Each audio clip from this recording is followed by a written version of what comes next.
Olá, amados! Então, vamos iniciar agora esse vídeo 3, referente à aula de nervos espinhais. E vamos voltar um pouquinho àquele conhecimento que nós estávamos falando do trajeto do nervo espinhal. Eu falei para vocês em relação aos ramos ventrais dos nervos espinhais. Eu falei em relação à distribuição que referente ao nervo espinhal. Então, tem trajeto aproximadamente, falei para vocês, aproximadamente paralelo, ou seja, em relação ao segmento medular, esses ramos ventrais dos nervos espinhais torácicos, eles vão seguir esse trajeto paralelo. Isso não acontece com os outros ramos ventrais de outros nervos, que temos vários nervos. O que é que vai acontecer, professora? Que você deu o exemplo do nervo torácico, que ele segue um trajeto paralelo, e os outros nervos. Esse trajeto, como eu falei, ele pode ser complexo ou não, que às vezes em alguns livros usam a expressão complicado, um trajeto complicado. Complicado em que sentido? Porque durante esse trajeto, os ramos ventrais, eles podem se anastomosar. Eles intercruzam, eles trocam fibras, resultando em formação que nós conhecemos como plexo. Então, os nervos originados dos plexos, eles podem ser nervos plurissegmentares. Então, são os ramos ventrais dos outros nervos que se anastomosam, intercruzam e trocam fibras, resultando na formação de plexo. Esses nervos são conhecidos como plurissegmentares, ou seja, contém fibras originadas em mais de um segmento medular. Eu dei um exemplo para vocês do nervo torácico, que ele segue um trajeto paralelo. Já nesse caso de nervos plurissegmentares, eles podem originar de mais de um segmento medular. E eu vou falar aqui também para vocês um exemplo desses nervos unissegmentares é os nervos intercostais. Então, são fibras originam de um só segmento medular. Olha só aqui. Então, o que eu quero falar em relação a segmento medular? Nós estamos vendo aqui as vértebras, né? A cervical, em relação à cervical e início das vértebras torácicas. Então, eu tenho aqui pares de nervos espinhais, pares. Então, tenho aqui lateral direito, lateral esquerdo. Então, pares de nervos espinhais. E esses segmentos de nervos, eles correspondem, né, a um segmento medular. Eles correspondendo ao mesmo segmento medular, lá, C5, eles que, na realidade, os segmentos medulares também, eles recebem essa denominação correspondente às vértebras da coluna vertebral. Então, quando eles originam-se, as suas fibras se originam em um só segmento medular, eles vão ser chamados de unissegmentares.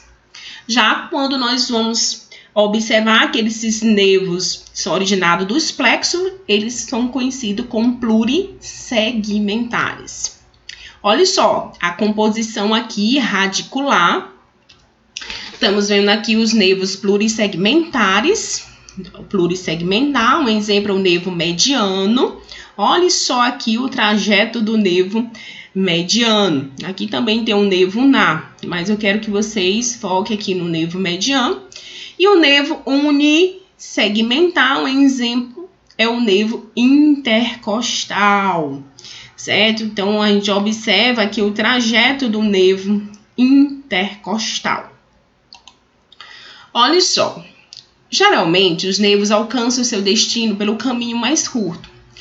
Ok, com exceção, né, pode acontecer com certeza por alguns fatores embriológicos, né, durante a sua formação embrionária.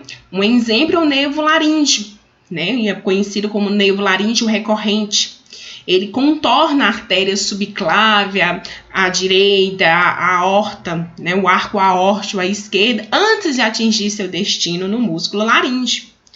Então, aqui nesse caso, o nervo laríngeo, ele faz um percurso aí, primeiro ele contorna as artérias, o arco aórtico, para depois atingir o seu destino, que é o músculo laríngeo.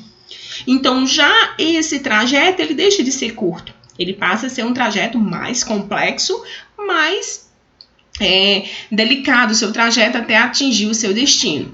Olhe só a formação do plexo. Olhe para as raízes. A raiz C5, C6, C7, C8, T1. Veja só o trajeto desse nervo. Olhe só os caminhos percorridos. Eles se intercruzam, se anastomosam para atingir o seu destino. Olhe só aqui o nervo mediano, o nervo na fascículo medial. Temos o fascículo posterior e o fascículo lateral. Então, aqui nós estamos falando de nervos plurissegmentares, que é a formação do plexo. Olha só aqui as divisões. Nós temos aqui as raízes, temos os troncos. Segue essas divisões aqui lateral, posterior e medial. E conhecido como os fascículos, que vão estar em direção à região a ser direcionado.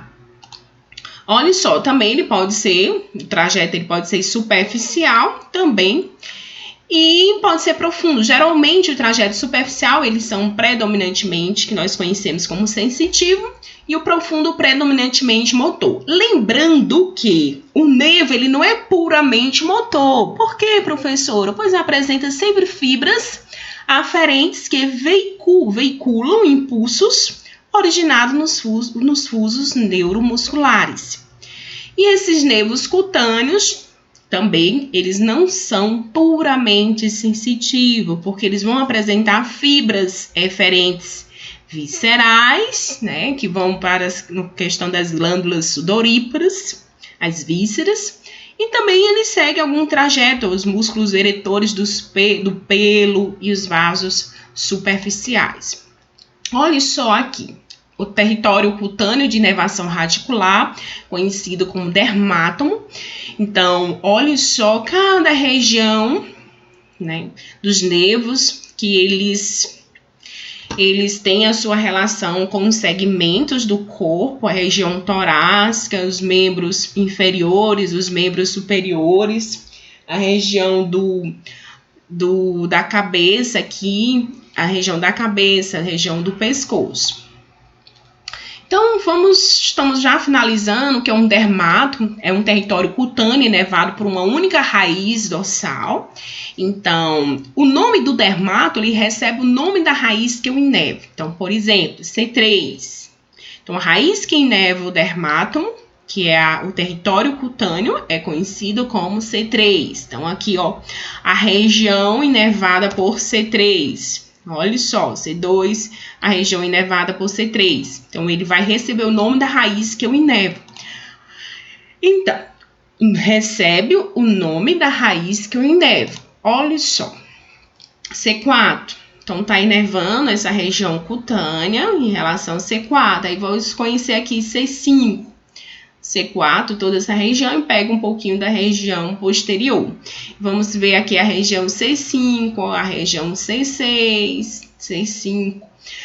Temos aqui a região torácica, temos a região lombar, ó, região lombar em relação aos membros inferiores.